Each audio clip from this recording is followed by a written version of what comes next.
नमो नमः। अद्य वयं कक्षा 10वीं सप्तमः पाठः अध्ययनं करिष्यामः। पाठ का नाम है सौहार्दं प्रकृते शोभः। सौहार्दं प्रकृते शोभा, इसका अर्थ ये होता है कि सख्य भाव, मित्रता का भाव प्रकृति की शोभा है। सौहार्दं प्रकृते शोभा, सख्य भाव अर्थात मित्रता का भाव व्यक्ति के अंदर जो होता है वो उससे प्रकृति की शोभा होती है।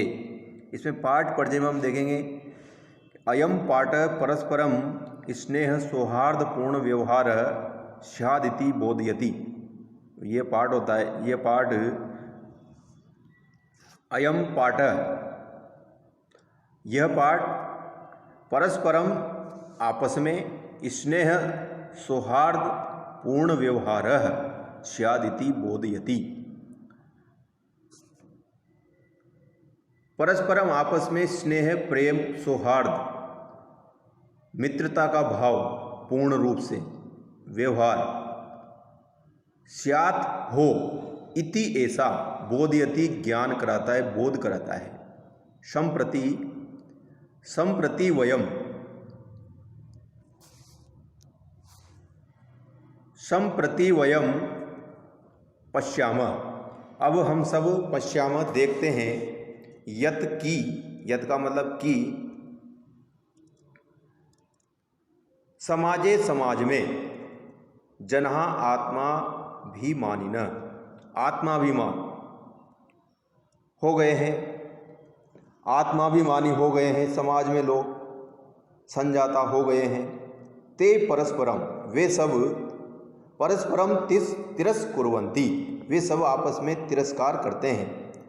स्वार्थपूर्णे संलग्ना, स्वार्थपूर्णे अपने स्वार्थ की पूर्ति में जो है लगे हुए हैं। वे दूसरों के कल्याण के विषय में कभी नहीं सोचते। ते वे सब परेशान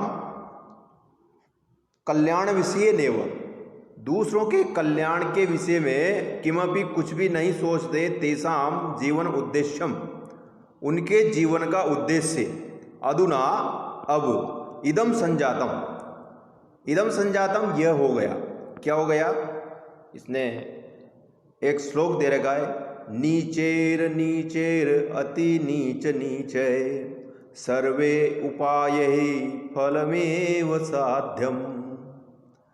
नीचे अनि नीचेर अति नीच नीचे सर्वे उपाय फलमेव साध्यम।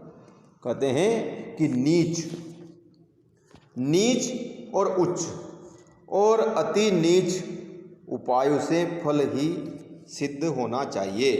उद्देश्य नीच और उच्च और अति नीच उपायों से केवल मात्र जो है हमारा काम कार्य हमारा फल सिद्ध होना चाहिए। कहने का मतलब ये है नीचे अनीचे, नीचे है अनीचे और अति नीच नीचे, चाहे कैसा भी अधम से अधम काम हो, लेकिन सर्वे उपाय, सभी उपायों से फलमेव साध्यम, हमारा कार्य सिद्ध होना चाहिए। इस प्रकार से ये जीवन का उद्देश्य हो गया है।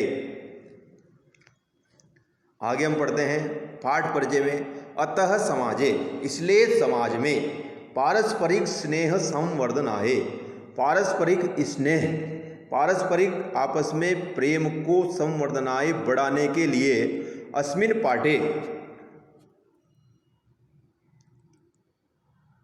पाठे पशु पक्षिणाम माध्यमेन समाजे व्यवहृतम, इस पाठ में पशु पक्षियों के माध्यम से समाज में व्यवहार जो है व्यवहार आत्माभिमानम दर्शयन, आत्माभिमान को दर्शयन दिखाते हुए प्रकृति मातु, प्रकृति माता की के माध्यम से अंत में निष्कर्ष स्थापित हो गया कि कालानुगुणम, काल के अनुरूप, समय के अनुरूप गुण, समय के अनुरूप जो है गुण सर्वेषां महत्वम भवति, सभी का महत्व होता है। सर्वे अन्यो अन्याश्रिताः सन्ति। सभी एक दूसरे पर आश्रित हैं, सभी एक दूसरे पर आश्रित हैं। अतः अस्माभि हमारे द्वारा भी, इसलिए हम अस्माभि हमारे द्वारा भी स्वकल्याणाय अपने कल्याण के लिए परस्परम स्नेह, परस्परम आपस में स्नेह और मैत्रीपूर्ण व्यवहार होना चाहिए। भाव्यम वनस्य दृश्य समीपे एव एका नदी वहति। वन के वनस्य दृश्यम समीपे, एक वन दिखाई दे रहा है, जंगल का दृश्य है, समीपे एव समीप ही, पास में ही, एका नदी वहती, एक नदी बहती है।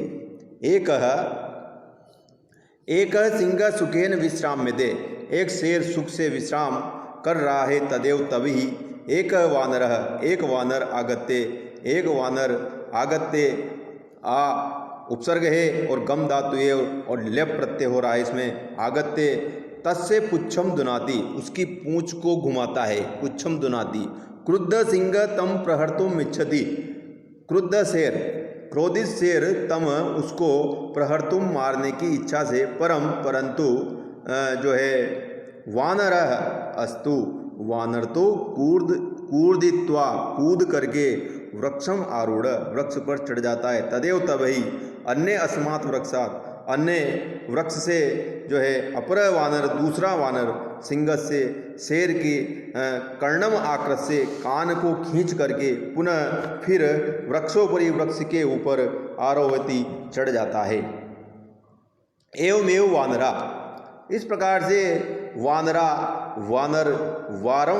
बार बार सिंगम तुदंती, शेर को परेशान करते हैं।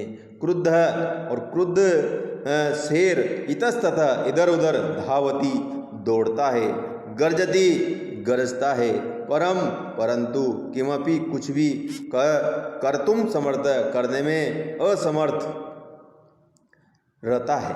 वानरा हसंती, वानर हंसते हैं। वृक्षोपरि, वृक्ष के ऊपर, विविधा अनेक पक्षिण अपि, पक्षी भी, सिंहस्य एतादृशीम, शेर की ऐसी दशाम दृष्टवा, ऐसी दशा को देख करके, हर्ष मिश्रितम, हर्ष से मिश्रित, प्रसन्नता से मिश्रित, कलरवम कोलाहल कुर्वन्ति करते हैं, और निद्रा भंग दुखेन, और निद्रा भंग होने के दुख से, वनराज, वन का राजा होने पर भी, तुच्छ जीवों के द्वारा, आत्मन स्वयं की, एतादृश्या ऐसी दशा को देख करके जो है थका हुआ, सर्व जंतून, सभी जंतुओं को दृष्टवा देख करके पृच्छति, पूछता है। धन्यवाद। बाकी का पाठ हम अगले वीडियो में हम